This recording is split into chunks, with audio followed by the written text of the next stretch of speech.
Hi అందరికీ నమస్తే. ఈరోజు మనం ఇంట్లోనే ఈజీగా చేసుకునే హోమ్ మేడ్ గరం మసాలా పొడి ఎలా తయారు చేయాలో చేసి చూపిస్తాను. బయట మార్కెట్‌లో దొరికేది కాకుండా మనం ఇంట్లోనే చాలా సింపుల్‌గా తయారు చేస్తే రుచి కూడా ఎక్కువగా ఉంటుంది. ఆరోగ్యానికి గూడా మంచిది. ఎలా తయారు చేయాలో చేసి చూపిస్తాను.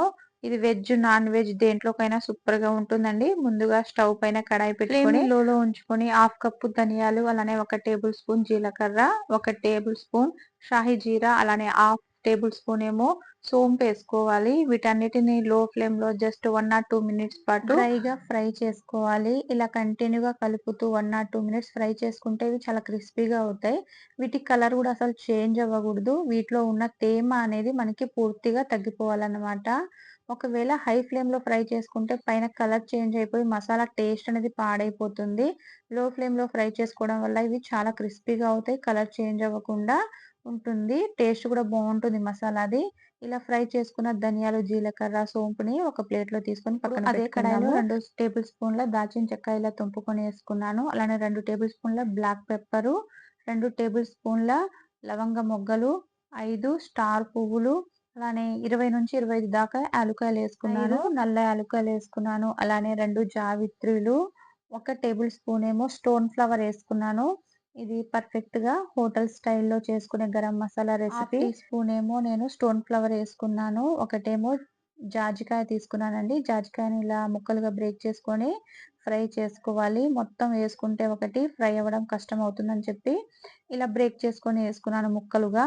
దీన్ని గూడా లో ఫ్లేమ్‌లో పెట్టుకొని 2-3 నిమిషాల పాటు ఫ్రై చేసుకోవాలి. వీటి కలర్ గూడా అస్సలు చేంజ్ అవ్వకూడదు. అసలు మాడకూడదనమాట. ఎంత లో ఫ్లేమ్‌లో పెట్టుకొని ఫ్రై చేసుకుంటే మనకి అంత ఫ్లేవర్ వస్తుంది మసాలాకి. ఇందులో 5 బిర్యానీ ఆకులేసుకొని ఇలా ముక్కలుగా తెంపుకొని వేసుకున్నాను. ఆకులు వేసిన తర్వాత ఇంకో 2 నిమిషాల పాటు లో ఫ్లేమ్‌లో ఫ్రై చేసుకుంటే ఇవి మంచిగా వేగుతాయి. వీటి కలర్ అనేది అసలు చేంజ్ అవ్వకూడదు. ఎక్కువ మాడకూడదన్నమాట. ఇలా ఫ్రై చేసుకున్నామా లేదా అని చెక్ చేసుకోవడానికి ఒక యాలుక్కాయలు పట్టుకొని ఇలా ఒత్తితే అది ఈజీగా ఓపెన్ అవుతుంది. అది అలా ఓపెన్ అయిందనుకోండి మన మసాలా అనేది పర్ఫెక్ట్‌గా ఫ్రై అయినట్టు. ముందుగా వేయించుకొని పెట్టుకున్న ధనియాల్లోనే ఈ మసాలాను గూడా వేసుకొని పక్కన పెట్టేద్దాం. ఇది కంప్లీట్‌లీ చల్లారిన తర్వాత గ్రైండ్ చేసుకుందాం ఫైన్ పౌడర్‌గా. ఇది పర్ఫెక్ట్‌గా చల్లారింది. వీటన్నిటిని మిక్సీ జార్‌లో యాడ్ చేసుకొని మధ్య మధ్యలో కలుపుకుంటూ ఫైన్ పౌడర్ లాగా గ్రైండ్ చేసుకోవాలి. అంతేనండి. మన గరం మసాలా అనేది రెడీ అయిపోయింది. స్మెల్ మాత్రం చాలా బావుంది. మనం చేసే ఏ కర్రీ అయినా వెజ్ కర్రీ కావచ్చు, లేదా నాన్ వెజ్ కర్రీ కావచ్చు, ఈ హోమ్‌మేడ్ గరం మసాలా వేసుకుంటే రుచి మరో లెవెల్‌లో వెళ్ళిపోతుంది. ఒక్కసారి ఈ ప్రాసెస్‌లో ఈ ఇంగ్రీడియెంట్స్ నేనన్ని క్వాంటిటీ అనేది డిస్క్రిప్షన్‌లో ఇస్తాను. ఒక్కసారి ట్రై చేసుకొని పెట్టుకుంటే 6 మంత్స్ దాకా స్టోర్ ఉంటుంది.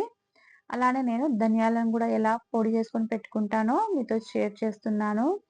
లో ఫ్లేమ్‌లో పెట్టుకొని ఒక కప్పు ధనియాలు వేసుకొని లో ఫ్లేమ్‌లో జస్ట్ 2-3 నిమిషాల పాటు ఇలా కంటిన్యూగా కలుపుకుంటూ ఫ్రై చేసుకోవాలి. వీటి కలర్ అనేది గూడా అసలు చేంజ్ అవ్వగూడదు. జస్ట్ వీటిలో ఉన్న తేమ అనేది కంప్లీట్‌లీ తగ్గిపోవాలనమాట. ఇలా క్రిస్పీగా అయిన తర్వాత వీటిని గూడా చల్లారాక పౌడర్ చేసుకోవడమే. ఈ 2 మసాలానే యూజ్ చేస్తానండి. ఎక్కువగా నేను పిల్లలకి వండినప్పుడు మాత్రం ధనియాల పొడి ఎక్కువగా ప్రిఫర్ చేస్తాను.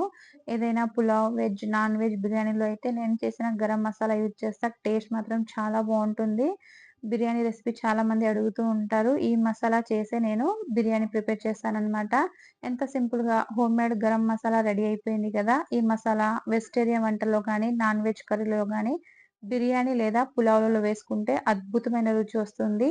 ఇలా చేసి ఎయిర్ టైట్ కంటైనర్‌లో పెట్టుకుంటే 6 మంత్స్ వరకు సేఫ్‌గా ఉంటుంది. ఒక్కసారి ప్రాసెస్‌లో ట్రై చేయండి. మీకు తప్పకుండా నచ్చుతుంది. ఒకసారి మీరు ట్రై చేసి మీ ఫీడ్‌బ్యాక్‌ని కామెంట్‌లో పెట్టండి. వీడియో నచ్చితే లైక్ చేయండి. ఫ్రెండ్స్ అండ్ ఫ్యామిలీతో షేర్ చేయండి. అలానే మా ఛానెల్‌ని సబ్స్క్రైబ్ చేయడం మాత్రం మర్చిపోకండి.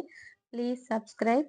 ఇది గరం మసాలా మాత్రం స్మెల్ చాలా బావుంది. మసాలాని స్టోర్ చేసుకోవాలనుకుంటే స్టీల్ కంటైనర్ గానీ, గ్లాస్ కంటైనర్ గానీ యూజ్ చేయండి. ప్లాస్టిక్‌లో ఏసి ఎక్కువ డేస్ మనం స్టోర్ ఉంచలేము. కొంచెం స్మెల్ అనేది చేంజ్ అయిపోతూ ఉంటుంది. స్టీల్ కంటైనర్‌లో గూడా సేఫ్‌గా 6 మంత్స్ దాకా స్మెల్ అండ్ టేస్ట్ అసలు చేంజ్ అవ్వదు. Thank you for watching.